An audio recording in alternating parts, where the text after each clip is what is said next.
The Toronto Blue Jays were very close to a history-making moment yesterday, and Bowden Francis was spearheading that. He headed into the ninth inning with a no-hitter, but it ultimately wasn't meant to be. It was broken up by Taylor Ward with a ninth inning home run, and he left to a standing ovation from the Rogers Center crowd, probably the loudest that they have been all year long.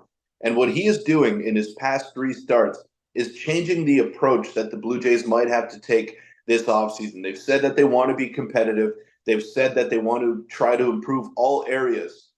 But Bowden Francis is forcing them to basically make a decision and having him in the rotation and not maybe spending on a big time pitcher. So we'll break down his dominance and what it means going forward for the Blue Jays on this episode of Jays Digest.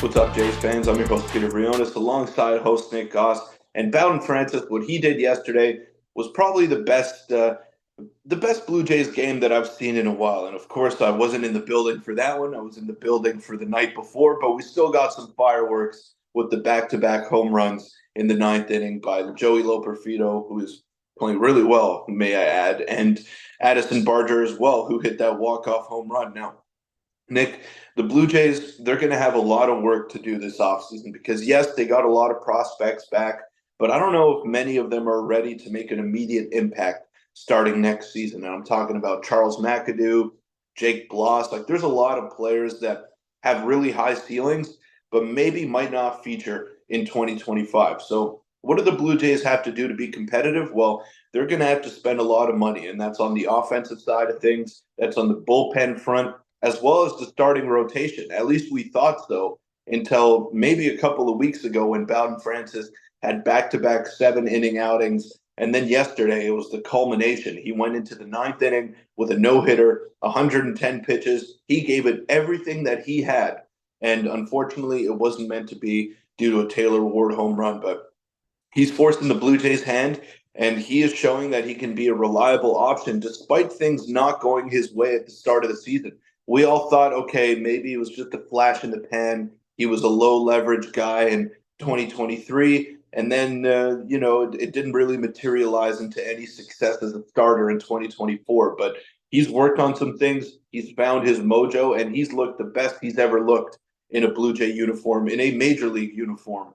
And I'm very excited to see how he progresses going into next season. But right now, he seems as though he's the most reliable option in the rotation, not just a piece that they can rely on for next season, but maybe the piece to rely on going into 2025. Yeah, he won the Player of the Week last week, and then now he's coming out and he's being what everyone, I don't know what everyone thought he could be, but the peak of what he thought he could be. And at this point, we made a video on it a month ago, whatever it was, saying that if Bowden Francis can be a number 5 starter for the Blue Jays, that is very big going forward for their approach, especially with, like you mentioned, the lack of starting pitchers in the pipeline. The closest one is Jake Bloss, but you look at Ricky Tiedemann, he's out next year, Brendan Barriere, all these guys. And then Bowden Francis, Manoah as well, who's going to be obviously going to factor into it as well, but it's out for a while. Bowden Francis yesterday, again, if you missed it, I highly recommend going to watch the highlights there. 8 innings, 1 run, 3 walks, and 12 strikeouts. And Bowden's a guy who people question whether he has that get-out pitch, and how towards the end of his outings, which earlier on in the season, even before his hot streak, was 5th inning maybe, and then his stuff would start to tail off. But yesterday, John Schneider was letting him go. He would have let him go 130 pitches if it meant him getting the complete game. And that means a couple things. It means he's stretched out for the rest of the year. It means he's auditioning for that 5th starter spot next season. And that is big for the Jays because, quite frankly, their starting rotation starting to age a little bit. It is Chris Bassett is on last year of his deal. You have Kevin Gausman. You do obviously have José Berríos. And you have a lot of young guys who can factor into play. But Bowden Francis, at 28 years old, could be a very important piece to this team going forward if he can sustain this. But that is the biggest question. He hasn't ever in his MLB career, MLB that is, in the minors, he has started consistently being able to throw 6 innings. If he can just give you 6 innings a night, giving up 2 to 3 earned runs, which it seems like he's leaning towards that side, then it looks good. It's not like he's a randomly new pitcher. He's been around for a while. He's pitched a lot of games in the MLB. It just seems like he figured something out, and his stuff is sustainable. Even his fastball was touching 94, 95. Yeah, and it started to tail off a little bit towards the end of his outing, but that's normal because he hasn't probably gone over 100 pitches ever, and I don't think he would have had he not had a no-hitter going into the ninth inning. And we see the blueprint around Major League Baseball, Nick, that starting pitching is important, but it's not the end all be all anymore. Like Chris Bassett and Kevin Gausman, José Berríos, they can still get you outs. Do they have ace caliber stuff like maybe they did at the beginning of their careers or just as early as a couple of years ago? Maybe not, but I still think that they're reliable and they can give you close to 200 innings per season, and that's what you can bank on with those guys. But then after that, it's your fourth and fifth starters that are your big question marks. And Bowden Francis is starting to really silence some of those doubts. And with his performance that he's having, he's allowing the Blue Jays to maybe zero in on some bullpen help in the offseason and definitely some offensive help. Yeah. They can go out and spend big on offense or in the bullpen if they can get a consistent performance out of Bowden Francis and they can rely on him to be that guy going forward. Now, we're gonna need to see it more often. I'm not expecting him to have 7 scoreless innings every time he goes out there, but like you said, if he can get through 6 with maybe 3 or 4 runs and give the team a chance to win, that's all you can ask for, especially out of a guy who's going to be at the back end of your rotation. So it's been great to see his hot streak. He's really starting to figure stuff out. His splitter looked great yesterday as well, and he's trending in the right direction. Back to back 7 inning outings culminated in a Player of the Week award, and I wouldn't be shocked if he wins Player of the Week again. I know Aaron Judge is on an absolute tear right now with the Yankees, but if he can keep doing what he's doing, then I think he answers a lot of question marks that the Blue Jays had heading into the offseason.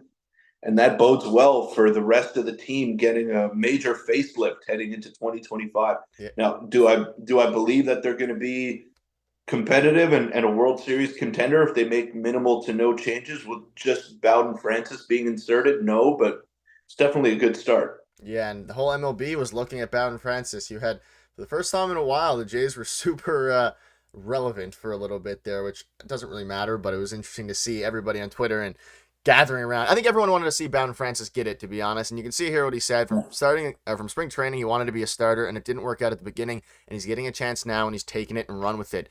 And again, you look at the stats. Last year, he was in a low leverage mop up kind of role. He thrived in that role. Now his ERA is about to approach sub 3. If he can have a decent start, he's 7-3 with a 4.02 ERA. But even at that, if you're a fifth starter, has a very low 4s ERA, you'll take that 10 times out of 10 if you're the Toronto Blue Jays, especially for a guy who really before last year didn't think, I mean, he's not a prospect anymore. He didn't think he'd be able to factor into the offseason. And Peter, or into the regular season.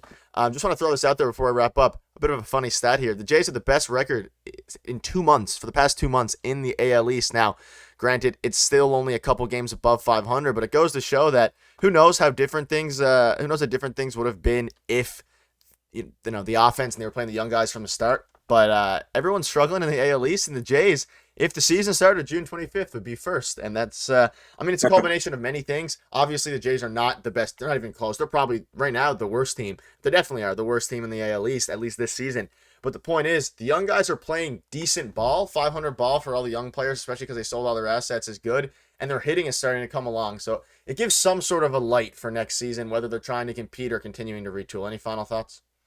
Yeah, it's exciting right now to watch this team because you see all the hunger, and we spoke about it yesterday. These are guys fighting for jobs for next season. Nothing is written in the stars for Leo Jimenez. Like he doesn't know where he's going to be. He's got to be on the 40-man roster in order to remain a Blue Jay. So he's fighting for a job. Ernie Clement as well, in his first time ever having a significant amount of playing time, he is showing what he can do to other Major League Baseball teams, not just the Blue Jays. So, yeah, they're fighting to be on the Blue Jays next year, but more importantly, they're fighting to remain in the major leagues. So you're seeing that. Maybe the results, like 27 and 25, is not. It doesn't mean you're a world beater by any stretch, but they could have had a lot more wins than that. But they're blowing some games because the inexperience is showing, and they're still learning how to be winners at the major league level, but that's okay. Like that's what a retool is all about. It's allowing these guys to find their feet and allowing them to get comfortable at the big league level, and they're getting rewarded for it. Is it always going to be pretty with the results? It's not, but still you're seeing some very nice things out of guys that want to be part of the solution in 2025. And I think that's very exciting as a Blue Jay fan. Like, we wrote off the playoffs a couple of months ago, and we didn't think that they would be in a position to make the playoffs, and they're not going to be. But just seeing the progression and seeing how great some guys are becoming from game to game, like Joey Loperfido, for example, he came and he couldn't hit water if he fell out of a boat. He was striking out left, right, and center, but now he's really starting to figure it out, and he's got an OPS over 1,500 in his last 2 weeks. So that's great to see, and he figures to be a big part of the team next year. So all those guys that are progressing together as a unit, I think that's the best thing that we can take out of this. And Bowden Francis has been one of the bright spots in the past couple of weeks in a season that has not had too many bright spots, for putting it lightly. Yeah, it's been an interesting year, one of the weirdest seasons in recent memory. But having things like this, having days like yesterday, makes it a little bit easier to swallow. But that'll wrap it up. Let us know in the comments what your thoughts are on this, and we'll see you guys tomorrow.